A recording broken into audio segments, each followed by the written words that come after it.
Aqui no Primeira Hora, o direito do trabalho. Roda a vinheta, Marquinho.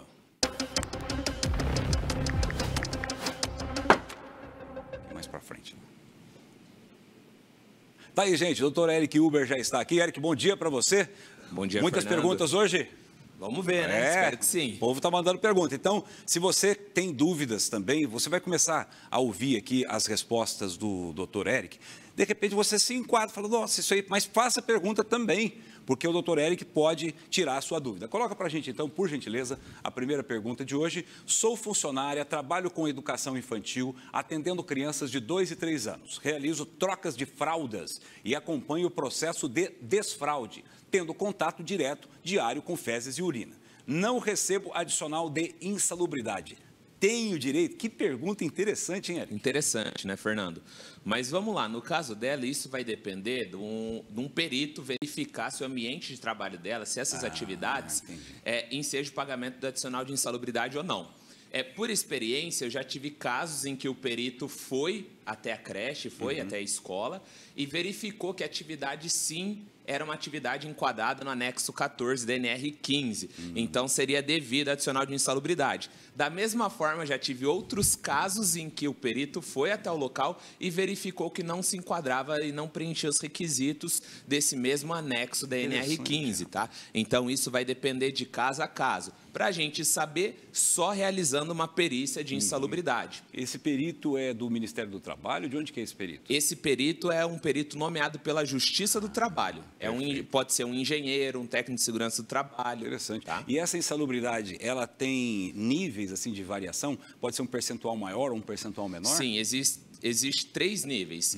Seria o inicial, baixo, 10% insalubridade. O nível médio, 20% pagamento de insalubridade, sempre com base no salário mínimo. E o grau máximo, que é 40%, paga um adicional de insalubridade para o trabalhador. Interessante, porque às vezes é o contato com um produto químico também, né? Um produto químico, agente Limpeza. Biológico, vibração, ruído, calor. Tá certo. São vários agentes nocivos que ensejam o pagamento da adicional de insalubridade. Bacana, bem interessante. Vamos lá. Próxima pergunta, por favor. Vamos lá. Tenho 57 anos e não fui registrado. Trabalhei por conta própria durante toda a vida. Posso me aposentar? Ixi, aí, vamos lá, Fernando. Obrigado. Pode se aposentar sim, tá? O que acontece? No caso dele, ele vai ter que entrar no INSS e comprovar todos esses anos que ele trabalhou. Ele pode comprovar de forma documental, através de um recibo, através de entrega de nota fiscal. E ele comprovando isso, inclusive através de testemunha, ele consegue fazer o recolhimento retroativo desse período que ele trabalhou. É claro que não vai ficar muito barato, que ele vai ter que pagar juros, multas, correção monetária. Então, assim, tem como ele se aposentar sim. Se a preocupação dele for aposentadoria... For aposentar... É só fazer o recolhimento retroativo. Então, vamos lá. Próxima pergunta. Trabalho numa empresa de tintas. A empresa pagava adicional de insalubridade, mas parou repentinamente. Temos direito a receber novamente? Olha, Fernando, esse caso, eu tenho pouco subsídio fático para dizer se ele tem direito ou não. Vai depender de um perito também ir até o local do trabalho e fazer o trabalho técnico ali para ver se as atividades ele ainda se enquadra como atividade insalubre. Mas fazendo uma análise superficial, ele recebia adicional de insalubridade. A empresa cortou. Se não houve mudança no ambiente de trabalho, não houve mudança no fornecimento de EPI, não houve mudança em nada das atividades e ele ainda continua tendo contato com a agente químico, é devido. Agora, caso a empresa tenha adotado medidas de mudança do ambiente do trabalho, afastando o contato com essa nocividade, pode ser que a empresa esteja agindo de forma correta. Perfeito. Aí é até um parênteses aqui, né? Tem algumas empresas que trabalham com isso, que elas fazem a tinta na hora ali, né? Exatamente. Então você tem um contato ali maior, até uma exposição maior ao produto. Vamos à próxima pergunta, então?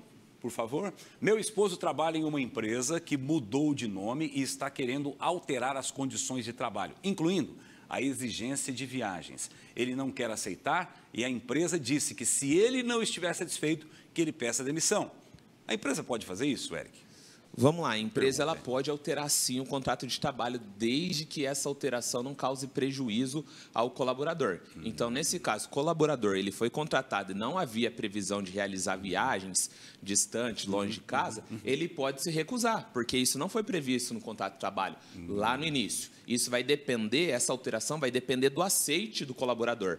Agora, o que não pode acontecer é a empresa, de uma forma velada, dizer para o empregado, se você não está satisfeito, você pede as contas. Isso daí pode ser até causa de rescisão indireta do contrato de trabalho. Perfeito. Agora, pode a empresa mudar o colaborador de função?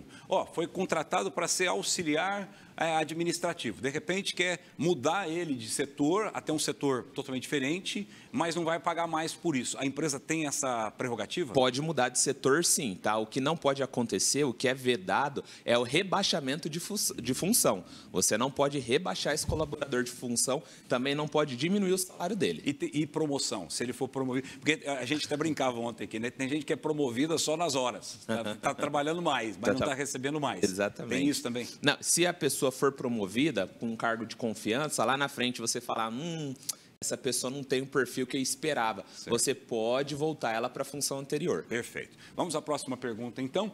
Sou vendedora e meu patrão não está pagando o FGTS. Nosso salário também é pago apenas quando ele quer. O que podemos fazer?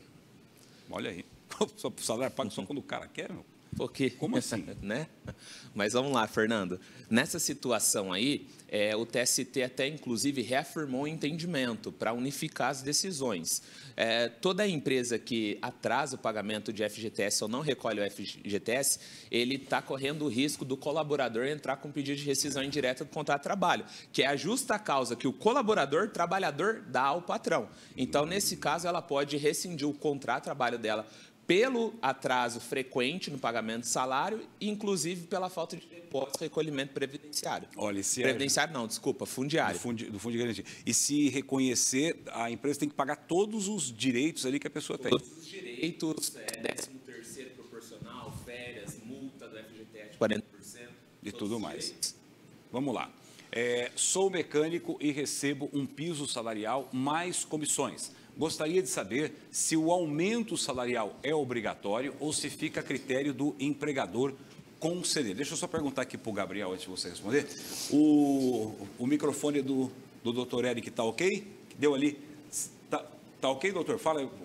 Som, testando. Tá tudo certo. Aqui é ao vivo, meu amigo. Aqui não tem esse negócio. Se falhar, a gente troca.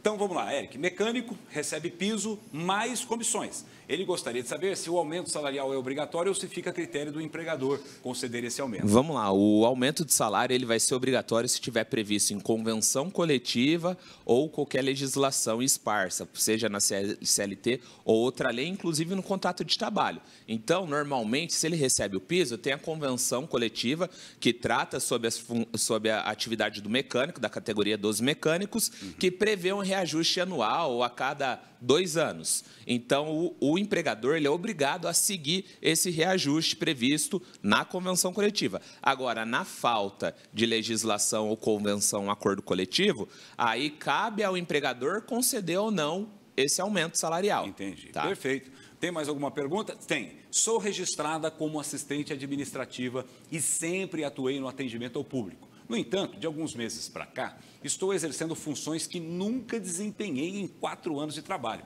Isso é correto? Vamos lá, Fernando. Isso pode ser correto, sim. Ela é assistente administrativa, sempre exerceu as mesmas funções, só que agora ela está exercendo outras atividades. Mas essas outras atividades são atividades de assistente administrativo? Às vezes ela está fazendo atividades que são compatíveis com a condição pessoal dela. Então, não teria problema nenhum.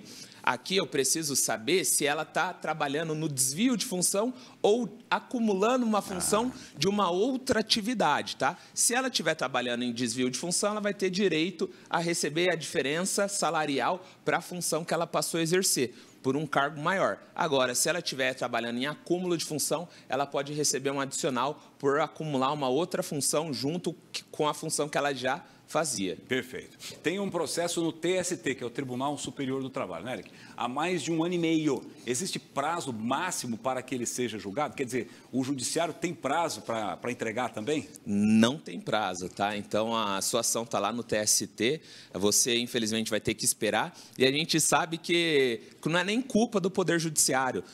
Só no ano passado foi distribuído mais de 2 milhões de ação.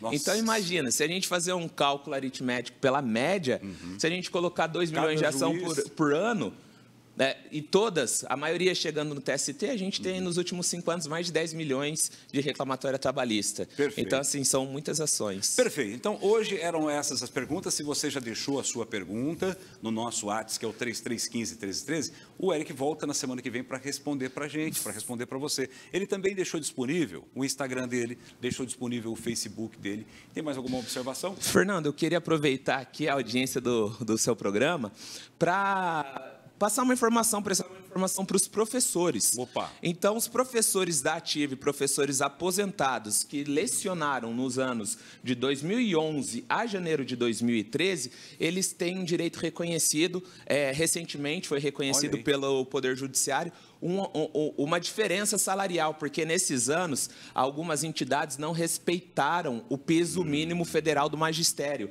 Então, o Poder Judiciário reconheceu isso e eu queria estar trazendo essa notícia aqui para o pessoal. Então, procure um advogado, vão atrás dos seus direitos e é uma ação, vamos dizer assim, que é só executar, porque o STF já reconheceu esse direito, certo? E também tem uma outra ação, essa para os professores que trabalharam no regime PSS no ano de 2018, de uma diferença salarial. Foram pagas horas a menor do que era estabelecido no edital do PSS. Então, professor que trabalhou no regime de PSS nos anos de 2018 no estado do Paraná, vocês também têm um direito a receber essa diferença salarial. Que boa notícia que o doutor Eric nos trouxe. Se você quiser tirar dúvidas, inclusive, sobre isso, tá aí, ó, Instagram e também Facebook, ou então mande a pergunta, não entendi direito o que o Eric falou, a gente encaminha para ele responder também no particular. E hoje, Fernando, eu vou soltar um vídeo falando disso nas minhas redes sociais. Então é só acompanhar. Tem mais detalhes ali, tanto no Instagram quanto no Facebook do doutor Eric. Muito obrigado, Fernando. Obrigado pela notícia aí, viu? Valeu. Um abraço.